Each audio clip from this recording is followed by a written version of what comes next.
Hello, Wastelanders. It's your Mix Master of the Mix, Coaltrain Miles, and you're listening to Dead Air Radio. Sweeties, wherever you are, I want you to do something for me. Take a moment and think about the people around you. Close friends and family and people you see on the day-to-day. Then take that circle out a ring. People they're close to, people you see less often, acquaintances. Further out, work folks. Further out, that dude you saw once screwing a smash burger on the hood of the ride who definitely needed sunscreen. As our wastes get bigger and our world gets closer, it's important to reach out and get to know folks outside of your immediate circles to learn a bit more about the world. That's why I'll be doing interviews more often to let you get to know more about folks and the ways that people live, starting right now. Well, about a month ago, but we're making a thing right now. So, without further ado, with much to do, Spark, would you like to introduce yourself to the folks far and wide? Hello there, it's wonderful to be here. My name is Spark, and I've been in the Sequoia Wastes for a long time, but this will be my first time in Vertigrift Gardens. I'm thrilled to be on the show today. I've been listening for a very long time. Aw, shucks, you'll make me blush. Well, it's wonderful to have a dedicated listener here in the booth. I'm excited. I'm glad you are. So, how long have you been around in the Sequoia Wastes? I've lived here my entire life, although I've really only started traveling in the last year and a half and visiting all the wonderful settlements around the area. I've heard very good things about Vertigrift, however, and even though I know to keep my wallet hidden, I'm very excited to meet all the local faces. Hey, street smarts are the best way to keep skullduggas and skinflints out of your days and help you live one more longer. Now, that being said, I'm glad that our general perception is a net positive. So, you said you've been listening here for a while. Do you have any particular songs, any stories that you like to hear? I think any story where people come together is a good one, personally. Stories about people unifying over everything from the end of the war to the Windfall Carnival situation. I love to hear those stories. I love to tell those stories. We all love a good warm fuzzy ending, you know? And music-wise, I love all sorts of songs, but what most captures my heart doesn't get much airtime. Yeah, it's an unfortunate reality. I only have so many records, we can only get so many, and I can only store so many.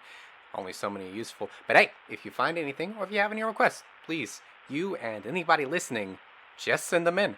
We'll do what we can to try and find them. That's what I'm here for. Now, everyone loves a feel-good story, and you know what? People do tend to come together during situations that, make things a little bit stressful for them, so I can see that. So, you have any plans for this upcoming trade weekend? Looks like everybody's going to start getting together all across the wastes. Just meeting such a close community for the first time and seeing how they've created a group so well known across the wastes. And maybe trying a grift or two.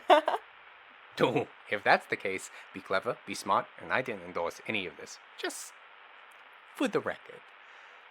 So, that's looking like about all the time that we have for today. Thank you very much for coming in, Spark. And thank you all for listening.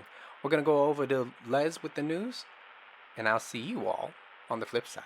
Best of luck, Chucklefucks. Hello, mothers and fuckers, it's your boy Les here, and unfucking-fortunately, I probably won't be making it to trade this month, because some of those Community Corp fucks are messing up the fucking radio towers. Been stealing metal off of them, and I'm about ready to break skulls. So yeah, gonna be stuck out here all weekend. Somebody take someone to the wheel for me or something.